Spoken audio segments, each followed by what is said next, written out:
이어서 남신이주 유동 박시봉 방이라고 이제 백석 시인이 쓴 현대시 같이 보도록 하겠습니다.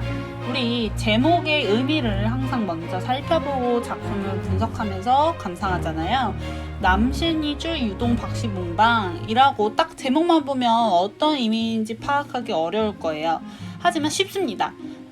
신의주라는 지역 아시죠? 그 신의주의 남쪽, 남신의주의 유동이라는 곳에 사는 박시봉의 방이라는 뜻일까요? 박시봉 방, 여기서 방이라는 의미를 주목할 필요가 있는데요. 방이라는 뜻은 우리 한자의 모방 혹은 방향방자라는 그 방자를 씁니다. 하지만 여기서의 방은 이제 편지에서 어떤 사람, 주로 이제 집의 주인이겠죠. 그 집의 주인, 그런 사람의 이름 앞에 아래에 붙여서 이제 그 집에 내가 살고 있다, 이런 걸 가리키는 말입니다. 한마디로 남신이주 유동 박시봉방은 어떤 뜻이죠? 그렇죠. from 남신이주 유동에 사는 박시봉의 집에서 내가 편지를 썼다, 혹은 뭐 내가 글을 썼다, 이런 식으로 이제 백석이 이렇게 시를 제목을 붙인 겁니다. 붙인 이유가 어떤 건지는 이제 작품을 읽어보면 알겠죠? 그래서 이 시를 읽기 전에 우리 또 시인에 대해서 내용을 한 번씩 보잖아요. 자, 남신이주 유동 박시봉방을 쓴 백석 시인은 선생님이랑 수업을 한 친구들은 아마 이 사진 어디선가 많이 봤을 것 같은데요. 예전에 2학기 시작할 때 인물 퀴즈를 내면서 이 백석 시인의 백석 시인의 사진을 주고 누군지 맞춰보세요 하고 퀴즈를 잠깐 냈던 적이 있습니다. 상당히 잘생겼죠, 여러분? 백석 시인은 이제 어떤 사람이냐, 간략하게 보면요, 1912년에 태어나서 일제강점기 때 이제 젊은 나이에 등단을 한 현대 시인입니다.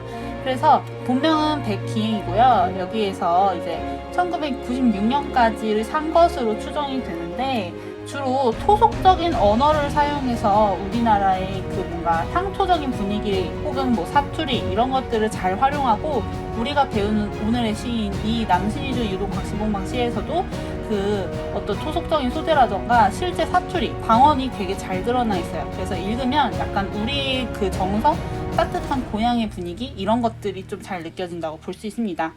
그래서 이런 식으로 이제 토속적인 언어를 주로 사용해서 우리가 사는 뭐 인생 이런 것들이나 아니면 본인이 깨달은 본인이 깨달은 내용이라 하면 좀 그렇고요. 뭔가 철학적인 측면, 뭐 나의 반성, 뭐 성찰, 이런 내용들이 이제 주로 시를 다루고 있는데, 여기서 우리가 좀 들어봤을 법한 작품은 뭐 나와 나타샤와 흰 당나귀, 흰 바람벽이 있어, 뭐 여승, 이런 작품들 한 번씩 다 들어봤을 것 같아요. 선생님이 개인적으로 좋아하는 두 시가 이렇게 나와 나타샤, 흰 당나귀, 그리고 흰 바람벽이 있어, 이런 시인데요. 일단 이 두 시는 굉장히 유명합니다, 여러분. 그래서 가난한 내가 아름다운 나타샤를 사랑해서 오늘 밤은 푹푹 눈이 내린다, 이 구절도 굉장히 유명하고요. 그리고 흰 바람벽이 있어, 이것도 약간 오늘 배우는 우리 그 박시봉방 시랑은 좀 비슷한 느낌인데, 백석이 실제로 어떤 사람이었냐면요, 그 일본에서 유학을 하는 그 엘리트 모던보이입니다. 근데 그 우리가 1945년에 이제 해방을 했잖아요. 그러면서 그 신의주를 거쳐서 고향인 아까 평안북도 정주였죠. 그 정주로 돌아오기 전까지 뭐 일본이나 서울, 그리고 뭐 함흥, 만주 이런 데로 거처를 자주 옮겨요. 그래서 젊은 나이에 굉장히 유랑 생활, 나그네같이 떠돌이 생활을 하면서 고생을 많이 했습니다. 고향이 얼마나 그립겠어요, 여러분. 그리고 외롭게 생활한 그 흔적이 시 곳곳에 잘 드러나 있기도 하고, 그게 실제로 작품에 많이 반영되어 있기도 하거든요.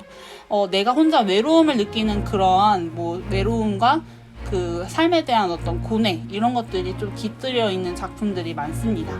어쨌든 백석 시인에 대한 내용을 더 설명하면 굉장히 재밌는 얘기들도 많고요. 상당히 똑똑했어요. 그래서 젊은 나이 19살, 여러분들 나이죠? 19살에 그 신춘문예, 지금으로 보면 이제 뭐 소설가로서, 뭐 시인으로서 등단을 굉장히 빠른 나이에 했고요. 조선일보라는 지금의 그 큰 신문사 있죠? 그 초기에 그 조선일보에 입사해서 편집도 하고 일도 하고 글도 쓰고 그러다가 이제 교원 시험, 지금의 임용 시험 같은 것과 같은 그 맥락의 교사가 되는 시험에 합격을 해서 영어 교사로서 실제로 일을 합니다. 그래서 지금 이 백석 시인의 유명한 사진인데요. 실제로 학교에서 그 시인이 아니라 이제 영어 선생님으로서 영어를 가르치는 모습. 당시를 생각하면 일제강점기에 영어를 가르친다는 건 굉장히 똑똑해야지만 가능한 일이었잖아요. 그리고 이제 해방 후에 선생님이 아까 말한 것처럼 유랑 생활을 하면서 어려움을 겪고 이후에는 북한에 넘어가서 이제 북한으로 월북을 하면서 거기에서 이제 주로 공산주의 이런 그 체제, 그 지금의 김씨 그 일가 있죠. 그 체제를 찬양하는 이런 시들을 쓰면서 많이 뭐 변절됐다 뭐 이런 얘기도 있는데요. 어쨌든 지금 우리가 배우는 이런 작품들은 굉장히 문학적으로도 가치가 높고 백석 시인의 그 향토적인 토속적인 그런 내용들의 시 이런 것들은 우리 따뜻한 대한민국의 정서, 뭐 고향의 정서 이런 것들이 굉장히 잘 느껴짐으로써 문학적으로도 가치가 굉장히 높다고 볼 수 있습니다. 그래서 백석 시인 하면은 첫사랑이 아니라 첫사랑은 아닐 거고요. 그 기생 혹은 뭐 자야라는 여인과의 사랑썰도 굉장히 유명한데요. 이거는 유튜브로 여러분들이 직접 궁금하면 찾아볼 수 있어요. 선생님이 실제로 문학 수업을 하면서 이제 여러분들이 이제 졸리거나 힘들 때 백석 시인의 사랑썰 얘기를 들어주면 되게 재밌어 할 것 같은데 유튜브로는 선생님이 이렇게 수업 영상으로 설명하면 너무 오랜 시간을 잡아먹기 때문에 여러분들이 궁금하면 한번 찾아보세요.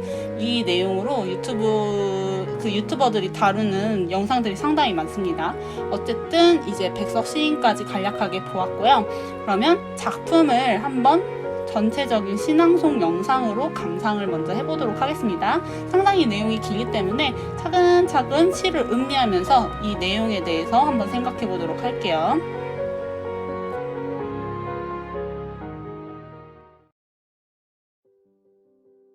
남신이주 유동 박시봉방 백석.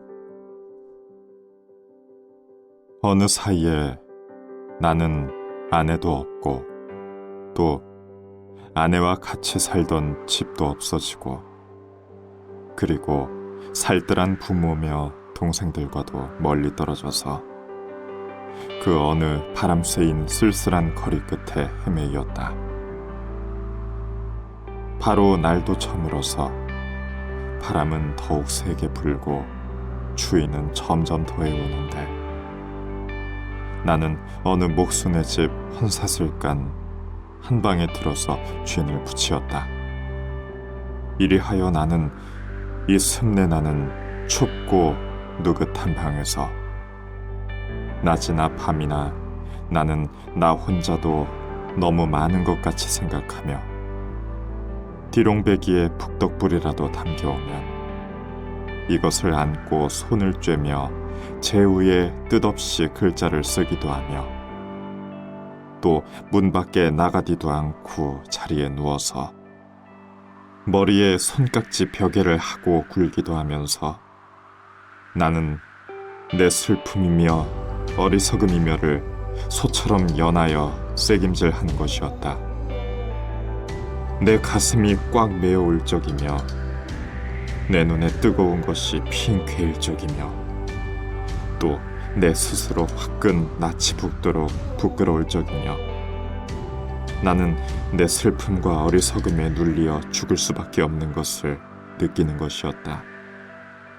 그러나 잠시 뒤에 나는 고개를 들어 허연 문창을 바라보든가 또 눈을 떠서 높은 천정을 쳐다보는 것인데 이때 나는 내 뜻이며 힘으로 나를 이끌어 가는 것이 힘든 일인 것을 생각하고 이것들보다 더 크고 높은 것이 있어서 나를 마음대로 굴려가는 것을 생각하는 것인데 이렇게 하여 여러 날이 지나는 동안에 내 어지러운 마음에는 슬픔이며 한탄이며 가라앉을 것은 차츰 앙금이 되어 가라앉고 외로운 생각만이 드는 때쯤에서는 더러 나주손에 살랑살랑 사랑눈이 와서 문창을 치기도 하는 때도 있는데 나는 이런 저녁에는 화로를 더욱 다가끼며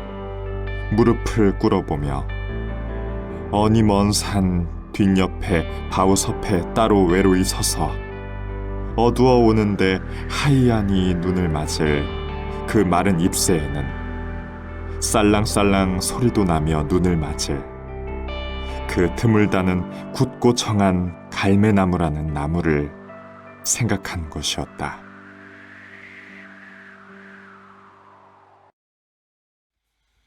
네, 잘 읽었죠, 여러분. 그래서 남신이 중 유동 박시봉 방이라는 시는 상당히 분량이 길어요. 우리가 생각하는 보통 현대시는 짧고 운율이 있고 간결하고 내용이 그렇게 길지 않지만 이 남신이주 유동 박시봉방은 상당히 내용이 길어요.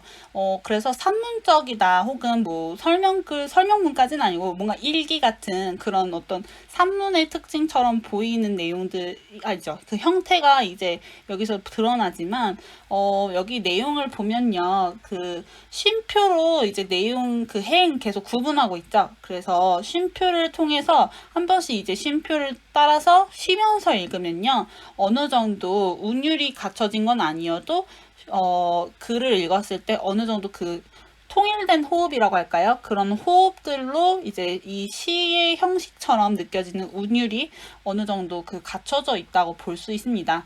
어쨌든 그 방금 낭송한 영상을 보면서 여러분들도 내용이 상당히 길지만 그렇게 지루하지 않았다라는 느낌을 어느 정도 받았을 수 있을 것 같아요. 자, 그래서 한번 우리 이 전체적인 내용이 길다 보니까 행으로 선생님이 표시하면서 그 내용을 살펴보도록 하겠습니다. 자, 어느 사이에 나는 아내도 없고 결혼했나 봐요, 화자가. 그 화자가 결혼을 했는데 현재 아내가 없는 거죠. 나는 아내도 없고 또 아내와 같이 살던 집도 없어지고 살뜰한 부모며 동생들과도 멀리 떨어져서 어느 바람 새인 쓸쓸한 거리 끝에 헤매었다 라고 이렇게 나와 있죠.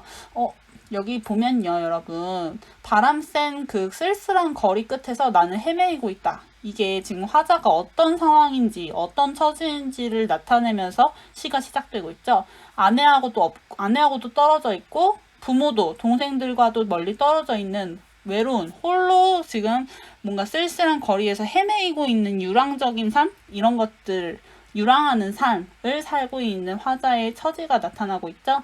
그래서 날도 저물었고 바람은 더 세게 불고 추위가 점점 더 더해오는 그런 상황에서 나는 어느 목수네, 여기서 이 어느 목수가 바로 박시봉, 그렇죠. 지금 이 화자가 살고 있는 이 박시봉이라는 목수의 집입니다. 그래서 그 박시봉네 집에서 어떻게 한 거죠? 삿을 깠다는 게 여러분 여기서 그 갈대를 엮어서 만든 자리인데 우리는 보통 잘 모르죠. 어쨌든 그 삿이라는 건 이제 갈대로 만든 뭐 돗자리 이런 건가 봐요. 그래서 헛산을 깐 그 한 방에 들어서 쥔을 붙였다. 쥔을 붙였다는 말도 거의 안 쓰지만 여기서 이제 주인집에 세를 들어서 월세방을 얻어서 거기서 살고 있다. 한마디로 이 여기 1행부터 몇 행까지죠? 이 8행까지는 타행이 아니죠. 죄송해요. 자, 고향을 떠나서 뭔가 타향에서 외롭고 고단한 삶을 살고 있는 화자의 처지가 드러나고 있습니다. 그래서 학습 활동 하나 간략하게 한번 같이 풀어볼게요. 그래서 문제 1번 그 문제 1의 1을 보면요. 1에서 8행까지 우리 방금 본 내용 있죠. 이 내용을 바탕으로 화자의 처지를 정리해보는 겁니다. 그래서 78페이지의 내용 보면요. 그렇죠. 가족과 떨어져서 힘겹게 타향을 헤매다가 어느 목순의 집에 그 누추한 방이죠. 어떻게 보면은 그 누추한 방에 새를 들어서 살게 된 상황이다. 누추하다는 건 그 다음 행에서도 계속 나타나 있습니다. 어쨌든 지금 박시봉네 집에서 월세방에서 새를 들어서 살고 있는 외롭게 타향살이를 하고 있는 화자의 모습을 알 수 있습니다. 자, 그래서 다시 돌아가서 9행부터 볼게요. 이리하여 나는 이 습내나는 춥고 느긋한 방에서 낮이나 밤이나 나는 나 혼자도 너무 많은 것 같이 생각하며 하고 쉼표가 주어져 있죠. 여러분 그 방이 어떤 상황이에요? 굉장히 습내가 나고 엄청 추운가 봐요.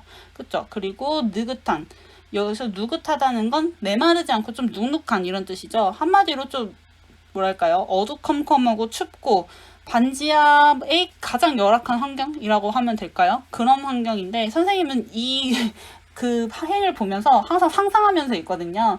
여러분 이 드라마 아시죠? 그 타인은 지옥이다라고 OCN에 그서 방송했던 그 웹툰 원작의 드라마인데 그 주인공 임시완이 고시원에서 이렇게 살면서 일어나는 일에 대해서 다루고 있는 드라마인데 웹툰도 재밌거든요. 이 웹툰에서 보면은 고시원이 굉장히 저렴한데 그 저렴한 이유가 있었어요. 왜냐면 그 방이 굉장히 낡았거든요. 굉장히 그 습내나고 누추하고 엄청 좁고 그리고 어두컴컴하고 굉장히 기분이 나쁩니다. 뭐 여기선 기분 나쁘다는 것까지는 안 나와 있지만 어쨌든 그 방의 환경이 굉장히 열악하다라는 걸 이 구절에서 알 수 있잖아요. 그래서 선생님은 이 타인은 지옥이다라는 그 드라마의 이 방이 생각나더라고요. 그래서 화자도 이렇게 지금 이 임시완 그 주인공의 모습처럼 그 방에 가만히 앉아서 혼자 생각하는 겁니다. 나 혼자도 너무 많은 것 같이 생각하며 많은 것을 떠올리면서 디롱배기, 디롱배기가 뭘까요, 여러분? 네, 그 한마디로 질그릇이에요. 옛날 그 흙으로 만든 아가리, 그러니까 뭐 그릇이라고 하면 이렇게 쫙 벌어진 그 입구 쪽이 쫙 벌어진 그런 크지 않은 작은 질그릇.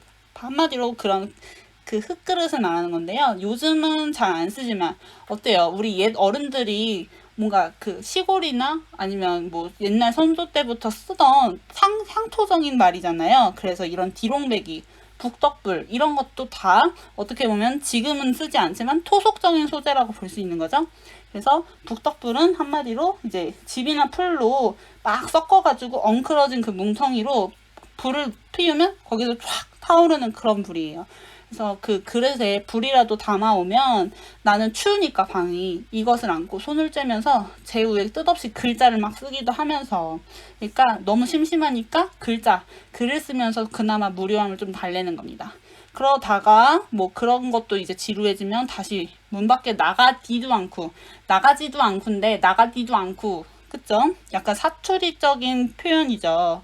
그래서 나가지 않고 자리에 누워서 머리에 이렇게 손깍지 벼개를 하고 아까 그 그림 있죠? 이렇게 여기서는 손깍지를 배회하고 있지만 머리에 손깍지 벼개를 하고 굴기도 하면서 이렇게 시간을 보내는 거죠. 한마디로 밖으로 나가지 않고 외부하고 완전 차단된 나만의 그 방에서 이렇게 막 생각하고 뭐 계속 글자를 써보기도 하고 뭐 이런 식으로 시간을 보내는 화자의 모습이 드러나 있죠. 그래서 15행부터 또 보면 나는 내 슬픔이며 어리석음이며 소처럼 연하게 새김질을 하는 것입니다. 라고 나와 있는데요. 슬픔이랑 어리석음은 여러분들 일단은 어떤 감정이죠? 부정적인 감정이잖아요. 그쵸? 슬픔, 어리석음. 방에 혼자 있으면 여러분들 방에 안 나가고 계속 그 앉아만 있거나 누워만 있으면 굉장히 사람이 피폐해지기 쉬워요. 한마디로 부정적인 생각이 계속 꼬리에 꼬리를 물고 쭉 이어지거든요. 이 화자도 계속 그 방 안에 누워가지고 갇혀서 밖으로 나가지도 않고 막 혼자서 시간을 보내다 보니까 점점 부정적인 생각이 막 들면서 슬픔이나 어리석음, 내가 왜 그랬지 하는 그런 후회 이런 것들이 계속 생각나는 거예요. 그래서 후회하고 회한하고 이런 정서, 감정, 부정적인 생각들이 계속 떠오르는 거죠. 이렇게 생각하다 보니까 어떻게 되겠어요? 가슴이 답답할 수밖에 없죠. 그래서 내 가슴이 꽉 메어올 적이며 그리고 내 눈에 뜨거운 것이 핑 괴일 적이며 내 스스로 얼굴이 부끄러움 때문에 얼굴이 붉어질 정도로 부끄럽다 하면서 계속 안 좋은 부정적인 정서만 계속 떠오르는 거죠. 그러다가 어떻게 된다고요? 결국엔 슬픔과 어리석음에 눌려서 죽을 수밖에 없는 것을 느끼는 것이다. 여러분, 죽을 수밖에 없다고 느낄 정도면 굉장히 화자가 절망하는 상황이 극한적으로 치닫았다. 절망적인 정서, 절망적인 감정이 극대화되었다라고 정리할 수 있는 거죠. 그래서 방 안에만 있으면서 이렇게 계속 내가 생각에 꼬리를 무는데 그 생각들이 주로 나의 슬픔, 어리석음 이런 것들에 대해서 계속 떠올리다 보니까 결국에는 계속 부끄러움, 자괴감, 나중에 가선 절망의 정서가 죽을 수밖에 없겠다, 나 죽어야겠다 하고 그렇게 부정적인 정서로까지 치닫게 되는 거예요. 그래서 지난 삶에 대해서 반성하면서 절망적인 정서가 계속 극대화되고 있는 거죠. 내가 지난 삶을 어떻게 살았든 간에 후회하게 되면서 거기서 슬픔과 절망을 계속 느끼는 화자의 모습이 나타나 있는 겁니다. 자, 여기까지 좀 우울하고 슬픈 감정이 계속 심화되는 걸 볼 수 있어요. 그래서 학습 활동 하나만 더 같이 보면서 정리를 할게요. 자, 이 시에서 화자의 내면이 어떻게 변화하고 있는지 정리해보자 라고 나와 있는데요. 구행부터, 우리 방금 봤던 구행부터 끝까지 행을 총 3개로 나누어서 내면을 정리해본다 라고 학습 활동이 제시하고 있거든요. 같이 보면서, 각 작품을 감상하면서 이 학습 활동 문제를 풀어보도록 할게요. 그래서, 네. 9행부터 19행, 방금 본 내용까지 어떻게 되어 있죠? 자신의 슬픔, 화자가 자신의 슬픔과 어리석음을 생각하면서 지난 삶에 대해서, 그렇죠, 후회하고 자괴감을 느끼고 있죠? 결국에는 나 죽을 수밖에 없어 하고 그렇게 느끼면서 절망감이라는 정서가 굉장히 극대화되고 있는 이런 상황이 지금 전개가 되고 있었습니다. 자, 그래서 20행부터 다시 이어서 볼게요. 자, 그러나로 시작하고 있어요. 20행. 여러분들 그러나라는 그 단어의 뜻이 어떤 거죠? 그렇죠. 앞의 내용이랑 뒤의 내용이 반전되는 거죠. 그래서 그러나 하면 유명한 짤이 또 이런 짤이 있더라고요. 옛날에 우리 그 뭐죠? 2016년이었나요? 17년이었나요? 그 박근혜 대통령이 그 파면한다 해서 우리 왜 그 탄핵 그 헌법재판소 심판 과정을 전 국민이 다 봤던 때가 있잖아요. 근데 대부분의 국민들은 사실 대통령이 파면되기를 원했던 상황이었어요. 물론 원하지 않았던 학생들도 있었겠지만 대부분이 그랬다는 얘기죠. 그래서 여기서 이 심판하시는 이 재판장이 계속 파면하지 않을 것처럼 얘기하다가 그러나 하면서 파면한다 이런 식으로 내용이 반전되는 이 상황이 굉장히 유명하잖아요. 어쨌든 이 짤을 갖고 온 이유는 그러나라는 이 단어가 앞이랑 뒤의 내용이 반전된다라는 걸 알려주고 싶었던 거예요. 자, 그래서 아이고 이 선이 먼저 나와버렸는데요. 그러나 하면요 여러분 앞의 내용과 그러니까 앞의 화자의 정서와 심리가 뒤에 와서 바뀔 것이다. 바뀐다. 즉 시상이 전환된다라는 걸 암시하는 용어라고 볼 수 있는 겁니다. 그래서 잘 기억해 두세요. 화자의 심리와 태도가 변화한다는 걸 암시한다. 즉 시상이 전환된다라는 시어를 찾으면 그러나가 될 수 있는 겁니다. 자, 그러나 잠시 뒤에 나는 고개를 들어서 그러니까 죽을 수밖에 없어 하고 막 절망하다가 다시 고개를 들어서 허연 문창을 바라보던가 아니면 눈을 떠서 높은 천정이 여러분 여기서 천장이라는 것의 사투리예요. 자, 높은 천장을 막 쳐다보니까 이때 나는 내 뜻이며 힘으로 나를 이끌어가는 것이 힘든 일인 것을 생각하고 라고 어떻게 하고 있어요 지금? 아, 절망적인 상황이 나 때문인가요? 나의 의지나 내 능력이 부족해서라고 느끼는 거가 아닌 거죠. 그러니까 내 뜻이나 힘으로 내가 이끌어가는 건 힘든 거다. 내가 어떻게 할 수 없다라고 인정하는 거예요. 그러니까 지금 이 절망적인 상황이 오로지 내 뜻대로 안 되었던 거라. 그래서 그런 건 내가 원하는 대로 이끌어가는 것은 누구나 힘든 것이다 라고 운명론적으로 생각하기 되는 거죠. 바뀌는 거예요, 인식이. 자, 그리고 이것들보다도 더 크고 높은 것이 있어서 여러분, 더 크고 높은 것이 여기서 무엇을 말하는 거냐면요. 쉽게 생각하면 돼요. 한마디로, 아이고, 넘어가면 안 되는데, 더 크고 높은 것이라는 건, 그렇죠. 운명을 주관하는 절대적인 존재. 뭐, 여러분들 쉽게 생각하면 뭐, 신도 될 수 있고, 아니면 마음속에 뭔가 절대적으로 내가 믿는 뭐, 운명, 이런 것도 되고요. 어쨌든 뭐, 하나님, 예수님, 뭐, 부처님, 뭐, 등등 이런 절대적인 존재가 나의 운명을 주관한다. 라고 믿게 되는 거예요, 화자가. 그래서, 나를 맘대로 굴려가는 것은 바로 그런 절대적인 존재들이다 라고 생각하게 되는 겁니다. 그래서 내 삶에 대해서 절망하지 않고 이렇게 생각이 바뀌게 되는 거예요. 그러나 라면서 시상이 이게 전환되게 되는 거죠. 자, 그래서 앞에서 9행부터 19행까지의 내용과 20행에서 23행 방금 본 그 내용이 어떻게 되는지 정리해 볼게요. 그렇죠. 화자의 삶은, 그러니까 화자는 자신의 뜻이나 힘이 아니고 더 크고 높은 것, 절대적인 존재가 바로 자신의 삶을 이끈다고 생각이 바뀌게 되는 거죠. 그래서 운명론적으로 인식이, 즉 깨닫게 되는 거예요. 삶에 대해서. 자, 바뀌었어요. 앞에선 절망하다가 이렇게 내가 나의 뜻대로 되는 게 아니다. 나의 뜻이나 힘이 아닌 더 크고 높은 존재가 나를 이끌고 있구나 라고 생각이 바뀌게 되는 겁니다. 자, 그래서 24행도 이어서 볼게요.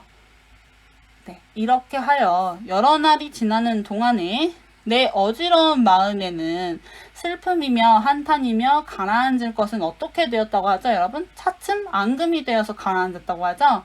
자, 앞에서 우리가 어지러운 마음, 즉 뭐 부정적인 정서들이었던 뭐 슬픔, 한탄, 가라앉는 것들, 뭐 한마디로 나를 계속 부정적인 생각이 들게 만드는 이러한 부정적인 정서, 감정들이 앙금이 되어서 가라앉았다라고 정리가 되어 있는 거죠. 그래서 운명에 대해서 화자가 깨닫고 내면의 평온을 되찾는 거예요. 한마디로 피스풀해지는 거죠. 그 부정적이었던 감정이 긍정적으로 정화되었다라고 정리할 수 있는 구절이 바로 요 25행입니다. 24행부터는 좀 행의 길이가 길어서 여러분들 이렇게 앞에 내어쓰기가 아니라 들여쓰기라고 하는 거죠. 그 들여쓰기 되어 있는 부분이 행의 시작입니다. 자, 어쨌든 25행이 이렇게 그 운명에 대해서 다시 깨닫고 감정이 정화되고 있는 화자의 모습이 나오는 거예요. 자, 내가 또 외로운 생각이 드는 때는 저러 나주손이 뭐예요, 여러분? 저녁 무렵이라는 사투리 방언이라고 나와 있죠? 자, 여기서도 토속적인 언어가 또 나오고 있어요. 쌀랑쌀랑 싸랑눈이 와서 문장을 치기도 하는 때, 그러니까 외로운 생각이 들 때는 이렇게 싸랑눈이 문장을 칠 때도 있는데, 이럴 때는 어떻게 한다? 자, 어떻게 한다라고 보기 전에 화자의 정서 변화를 한번 선생님이 더 정리해야 되는데 이 내용이 바로 나온다는 걸 까먹고 있었어요. 자, 어쨌든 앞에서 본 내용 계속 반복하는 겁니다. 자, 이렇게 뭐 가슴이 꽉 메어오고 눈에 뜨거운 것, 눈물이 흐르고 부끄럽고 삶에 대해서 슬픔과 어리석음밖에 생각이 안 나서 난 죽어야겠다. 막 이런 식으로 절망하는 화자의 정서가 삶에 대한 운명론적인 인식, 내 삶을 이끄는 건 절대적인 존재, 나보다 더 크고 높은 것이 있구나 하고 깨닫게 되면서, 그렇죠. 슬픔, 한탄, 가라앉을 것들이 다 앙금이 되어서 가라앉게 되었다. 이러면서 내면의 안정을 찾았다라고 정서가 바뀌고 있는 겁니다. 자, 그래서 계속 이어서 볼게요. 자, 28행. 나는 이런 저녁. 앞에서 우리 그 저녁 무렵쯤에 막 문창을 사랑눈이 와서 치고 이럴 때 외로움이 느껴지고 이럴 때에는 어떻게 하냐, 화로를 더욱 가까이 끼면서 따뜻한 불을 더욱 다가가서 끼면서 무릎을 꿇고, 즉 무릎을 꿇는다는 건 여러분들 어떤 결심, 뭐 의지를 다지거나 이런 태도가 이제 보인다고 볼 수 있는 거죠. 어쨌든 무릎을 꿇어보면서 먼 뒷산의 옆에 서서 그 어두워올 때도 눈을 하얗게 맞고 마른 잎새에 쌀랑쌀랑 소리도 나면서 눈을 맞을 모를 생각하는 거죠. 드물다는 굳고 맑고 깨끗한 갈매나무를 생각하는 거죠. 자, 그래서 아까 무릎을 꿇어보면은 의지적이고 숙연한 태도라는 걸 대충 알 수 있는 거고, 자, 이렇게 무릎을 꿇어보면서 누구를 생각한다고요? 네, 갈매나무를 생각하는 거죠. 갈매나무라는 나무를 생각한다. 갈매나무의 모습이 어떤지 한번 정리를 해볼게요. 자, 이 시에서 옆에 있는 그림이 바로 갈매나무였는데 흰 눈을 혼자 외롭게 서서 맞고 있는 갈매나무의 그림이었어요. 그래서 이런 식으로 화자가 머릿속으로 떠올리는 건데요. 갈매나무를 왜 생각하는 걸까요, 여러분? 네, 바로 갈매나무의 의미가 여기서 중요하겠죠? 자, 그래서 갈매나무는 어떤 모습이었냐면요. 바위 옆에 따로 외롭게 서 있고 어두워올 때는 하얗게 눈을 맞았어요. 자, 이런 모습을 통해서 화자처럼 외롭게 혼자 서 있고 어두워올 때는 하얗게 눈을 맞는, 어떻게 보면 시련을 겪는 외로운 존재라고 볼 수 있어요. 하지만 그렇다고 해서 부정적인 게 아니라 굳세고 정하다는 건 맑고 깨끗하다 이런 의미였죠. 그렇지만 굳세고 맑고 깨끗하다, 즉 의연하고 고결한 존재다라고 여기서 갈매나무는 긍정적인 소재로 쓰이고 있는 거죠. 그래서 갈매나무의 의미는 결국, 그렇죠, 화자가 이제 나도 그렇게 되고 싶다라고 똑같이 뭔가 이게 감정을 이입하는 그런 대상, 자연물인 동시에 화자가 앞으로 나는 이렇게 살고 싶다 하는, 화자가 지향하는 삶의 자세를 드러내는 객관적인 상관물, 그 자연물이 되는 겁니다. 그래서 동일시라는 건 어렵잖아요, 여러분. 내가 이렇게 되고 싶다라고 똑같이 일치시키는 대상물이 바로 화자의 동일시되는 대상인 갈매나무가 되는 겁니다. 그래서 여기서 갈매나무는 이렇게 화자 자신과 동일시되는 객관적 상관물이다 라고 정리를 할 수 있는 거예요. 그래서 이렇게 화자와 동일시되는 동시에 화자가 지향하는 삶의 가치를 표상한다 라고 정리를 할 수 있는 겁니다. 자, 그래서 여기까지가 일단 남신이주 유동 박시봉방의 내용이었고요. 우리 아까 학습활동 2번 마지막 부분 같이 풀어봐야 되겠죠? 그래서 24행부터 32행 마지막까지의 내용을 정리하면 그렇죠. 슬픔과 한탄 이런 부정적인 정서들이 운명론적인 인식을 통해서 앙금이 되어서 가라앉고 결국에 화자가 지향하는 삶의 가치를 표상하는 동일시하는 대상이 뭐였죠? 그렇죠. 굳고 정한 갈매나무를 떠올리면서 삶에 대해서 다시 한번 의지를 다진다. 이렇게 정리를 할 수 있는 겁니다. 어렵지 않죠, 여러분? 그래서 문제 우리 학습활동 이번 시간에는 1이랑 2만 풀어봤고요. 2번이랑 3번은 다음 시간 그러니까 학교에 와서 여러분들과 만나서 직접 같이 수업을 되새겨 보면서 풀어보도록 하겠습니다. 그러면 핵심 정리 내용 한번 볼게요. 자, 핵심 정리. 자, 제재는 화자의 유랑하는 삶이었죠. 유랑하는 삶이니까 그 화자가 어떻게 보면은 그 목순의 집, 박시봉 방에 박시봉 방이 아니죠. 박시봉 내에 새를 들어서 살고 있는 그런 상황에서 유랑하는 삶이라고 정리할 수 있겠죠. 자, 그리고 주제는 무기력한 삶. 앞서 내가 이렇게 살았던 삶에 대해서 계속 슬퍼하고 뭔가 절망하고 이러한 그런 부정적인 그런 정서가 계속 느껴지는 것에 대해서 계속 지치고 절망하고 이렇게 하다가 반성하고 운명론적인 인식을 통해서 다시 한번 새롭게 삶을 살겠노라 하는 의지를 다지게 된다. 해서 이렇게 정리할 수 있는 겁니다. 무기력한 삶에 대한 반성과 새로운 삶에 대해 의지를 다지게 되었다. 자, 그리고 특징은 크게 3가지가 있는데요. 여러분, 편지 형식을 빌려서 화자의 근황을 드러냈다는 건 어디에서 나와 있나요? 그렇죠. 제목으로 나와 있는 거예요. 제목. 남신이주 유동 박시봉방이라 해서 우리 영상 첫 부분에 보면 방이라는 그 한자가 편지에서 세대주나 집주인의 이름에 붙여서 그 집에 거처하고 있는 걸 나타내는 거니까 바로 방이라는 그 제목으로 편지 형식을 빌렸다는 걸 알 수 있는 거예요. 자, 그래서 이렇게 특징 하나를 같이 봤고요. 두 번째는 토속적인 소재와 방언을 활용해서 향토적인 분위기를 형성했다. 토속적인 소재는 시 곳곳에 나타나 있죠. 그래서 삿, 디롱배기, 북덕불 이런 것들을 통해서도 알 수 있었고, 방언, 사투리는 나가지도 않고 높은 턴정, 그리고 나주순, 먼 산도 아니고 그냥 어미 먼 산, 바우섭, 바위협 이런 것들이 다 사투리로 나타나고 있어서 향토적인 분위기를 조성하고 있다라고 정리를 할 수 있는 거고요.